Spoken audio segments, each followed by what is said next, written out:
Mohabbatein part 2।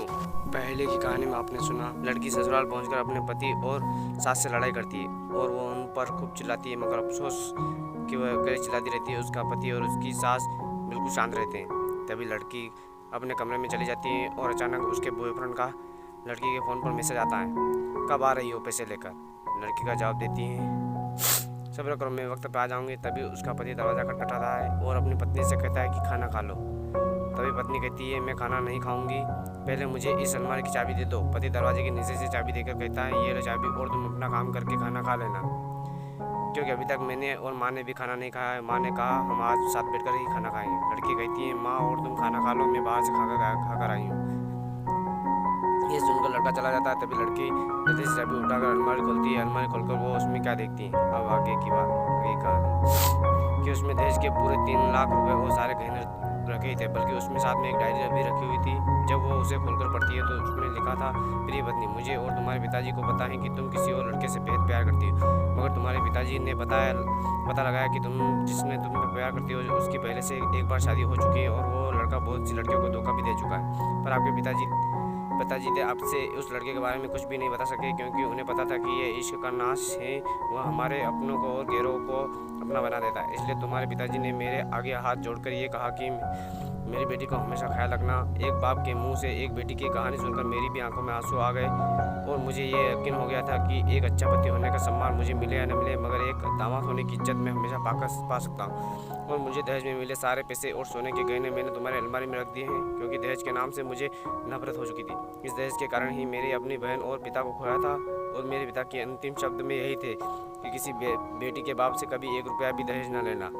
और उस diary में यह भी लिखा था कि तुम मुझसे शादी हो और तुम कभी कहीं भी जा सकती हो। डायरी के बीच के पन्नों में तलाक के पेपर रखे हैं, जहां मैंने पहले से ही अपने साइन कर दिए हैं। ना चाहते हुए भी उसे गंवार पति के शब्दों ने उसके दिल को छू लिया था। अब वो न चाहते हुए भी गंवार पति के अनदेखे प्यार को महसूस करने लगी थी। वो फूट फूट के रोने लगी। डायरी में आगे लिखा था कि मैंने तुम्हें इसलिए मारा क्योंकि आपने मेरी माँ को गाली दी, और जो बेटा खुद के आगे अपनी माँ की बेइज्जती होने सहन कर ले वो बेटा कैसा, इसलिए मुझे माफ़ कर देना, क्योंकि मेरे लिए माँ का दर्जा सबसे बड़ा है। और अब मैं दुल्हन बनाकर अपना हमसफर बनाने लाया हूँ, आपसे ज़बरदस्ती करने नहीं। आपको मुझसे प्यार हो न हो, लेकिन अंत में सिर्फ तुमसे ही प्यार करता रहूँगा। अब फैसला तुम्हारे हाथों में। अब लड़की दुल्हन बन चुकी थी और उसकी आंखों में आंसू बह रहे थे। अचानक से लड़की के बॉयफ्रेंड का फ़ोन आता है। तभी गुस्से में लड़की अपने फ़ोन को स्विच ऑफ करके अपने फ़ोन का सिम कार्ड तोड़ देती है। अब उसे समझ में आ गया था कि जिससे वो बेहद प्यार करती है उसे सिर्फ पैसों से नहीं प्यार था, और सच्चा प्यार करने वाला तो मेरा पति ही था, जिसने सिर्फ मेरे पापा की इज्जत रखने के लिए मुझसे शादी कर ली। और एक बॉयफ्रेंड है, पता होने के बाद भी मुझसे इतना प्यार किया।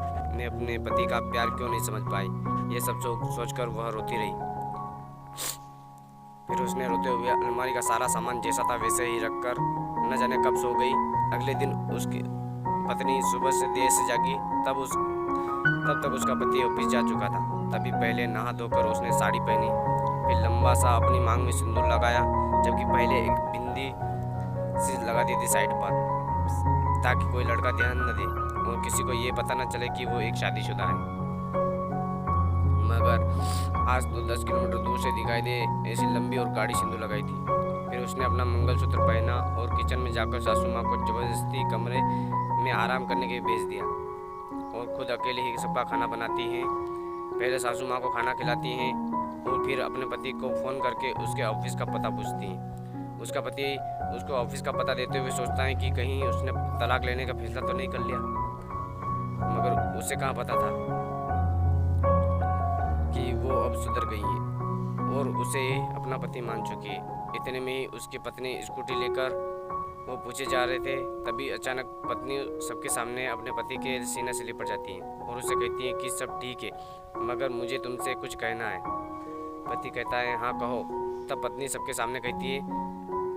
सुनकर ऑफिस के सभी लोग हैरान होकर खड़े हो जाते हैं और ज़ोर ज़ोर से तालियां बजाने लगते हैं। तब पत्नी सबके सामने अपने पति का हाथ पकड़कर कहती हैं कि अब 1 महीने तक मेरे पतिदेव ऑफिस में दिखाई नहीं देंगे।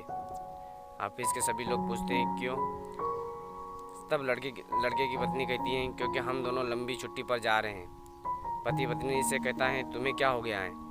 तभी पत्नी से कहता है, मुझे तुमसे सच्चा प्यार हो गया है। ये कहकर वो उसके सीने से दोबारा इस तरह लिपट जाती हैं जहाँ से वो अपने गंवार पति से कभी भी जुदा ना हो पाए। तभी उसका पति भी बहुत खुश हो जाता है और फिर वो दोनों अपने घर चले जाते हैं और खुशी खुशी अपना जीवन बिताते हैं और हमेशा खुश रहते हैं।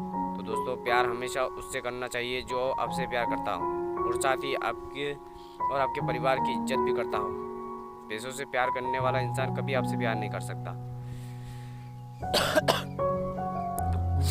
दोस्तों, रिश्तों की कदर क्या करो, क्या पता आज जो है आपके साथ कल ना हो, इसलिए ज़िंदगी को ऐसे जियो जैसे कल हो ही नहीं। हर रिश्ते में थोड़ी नोकझोंक तो होती है, इसका मतलब ये नहीं कि आप उस इंसान से हमेशा के लिए जुदा हो जाओ, क्योंकि वो वक्त दोबारा नहीं आता आपकी लाइफ में। इसलिए अपने रिश्तों की कदर क्या करो। दोस्तों, ये कहानी आपको कैसी लगी हमें कमेंट के माध्यम से ज़रूर बताएं और अपने दोस्तों में शेयर ज़रूर करें। और आप अगर हमारे चैनल पर नए हो तो चैनल को सब्सक्राइब जरूर करें और पास वाले बेल आइकन को भी प्रेस कर दें ताकि ऐसी इंटरेस्टिंग वीडियो की नोटिफिकेशन सबसे पहले आप तक पहुंचती रहे। तो मिलते हैं फिर ऐसे इंटरेस्टिंग वीडियो में, तब तक के लिए टाटा बाय बाय, जय हिंद जय भारत।